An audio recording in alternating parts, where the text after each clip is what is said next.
Halo semuanya, perkenalkan nama saya Mesrio Alnita.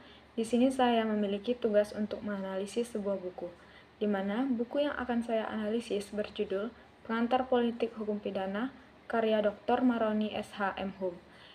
Buku ini terbit pada tahun 2016 di Aura Printing Bandar Lampung. Buku Pengantar Politik Hukum Pidana, karya Dr. Maroni SH M.Hum, membahas secara lengkap tentang arah dan kebijakan hukum pidana di Indonesia. Buku ini terdiri dari 4 bab utama, yaitu pengertian dan ruang lingkup politik hukum pidana, kebijakan penanggulangan kejahatan dengan hukum pidana, Pancasila sebagai rektiside, dan filter pembaharuan hukum pidana Indonesia, serta hukum pidana Indonesia berkarakter humanistik. Setiap bab saling berkaitan dan membentuk pemahaman utuh tentang bagaimana hukum pidana seharusnya dirancang dan diterapkan agar sejalan dengan nilai-nilai keadilan sosial. Pada bab 1, menjelaskan tentang pengertian dan ruang lingkup politik hukum pidana. Penulis menggambarkan bahwa politik hukum pidana adalah kebijakan rasional dari negara untuk menanggulangi kejahatan melalui sarana hukum pidana. Artinya, hukum pidana tidak hanya sebatas aturan dan sanksi, tetapi juga bagian dari proses pembentukan, pelaksanaan, dan pembaharuan hukum itu sendiri. Menurut penulis, hukum pidana harus diarahkan pada perlindungan dan kesejahteraan masyarakat, sehingga politik hukum menjadi bagian penting dari politik hukum nasional. Selanjutnya, pada bab 2, membahas tentang kebijakan penanggulangan kejahatan dengan sarana penal dan non-penal. Upaya penal dilakukan melalui hukum pidana, misalnya dengan penegakan dan pemidanaan. Sementara itu, sarana non-penal dilakukan dengan cara yang lebih sosial, seperti pendidikan, pembinaan moral, dan peningkatan ekonomi masyarakat. Penulis menekankan bahwa penegakan hukum saja tidak cukup untuk mengatasi kejahatan. Diperlukan kerjasama dari berbagai sektor agar hasilnya lebih menyeluruh dan efektif. Selanjutnya, pada bab 3, membahas Pancasila sebagai rektiside atau cita hukum bangsa.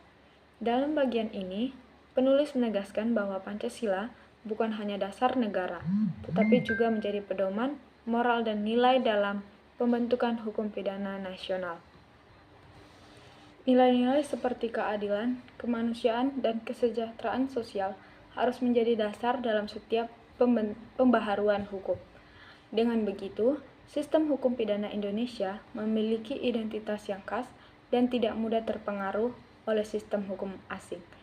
Baiklah, masuk ke pembahasan bab terakhir, yaitu bab 4, menguraikan tentang hukum pidana yang berkarakter humanistik.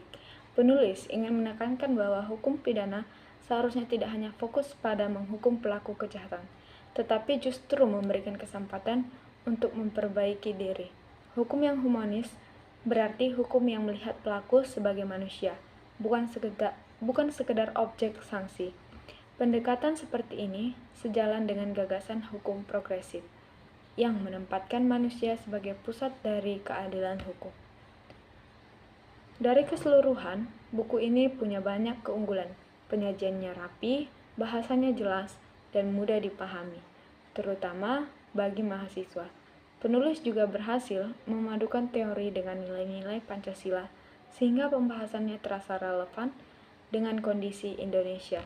Buku ini mampu menunjukkan bahwa hukum pidana bukan hanya soal menghukum, tetapi juga tentang melindungi masyarakat. Namun, buku ini juga memiliki beberapa kekurangan, seperti masih sedikit contoh nyata atau kasus terkini yang dibahas untuk memperkuat teori yang disampaikan, atau pembahasan tentang praktik hukum di lapangan belum terlalu mendalam. Meskipun begitu, buku pengantar politik hukum pidana ini tetap sangat bermanfaat. Isinya memberikan sudut pandang baru bahwa hukum pidana harus dibangun berdasarkan nilai kemanusiaan, keadilan, dan kesejahteraan bersama. Buku ini cocok dibaca oleh siapapun yang ingin memahami arah pembaharuan hukum pidana Indonesia yang lebih manusiawi dan sesuai dengan semangat Pancasila. Baiklah, itulah yang dapat saya sampaikan. Lebih dan kurang saya mohon maaf dan terima kasih. Bye-bye.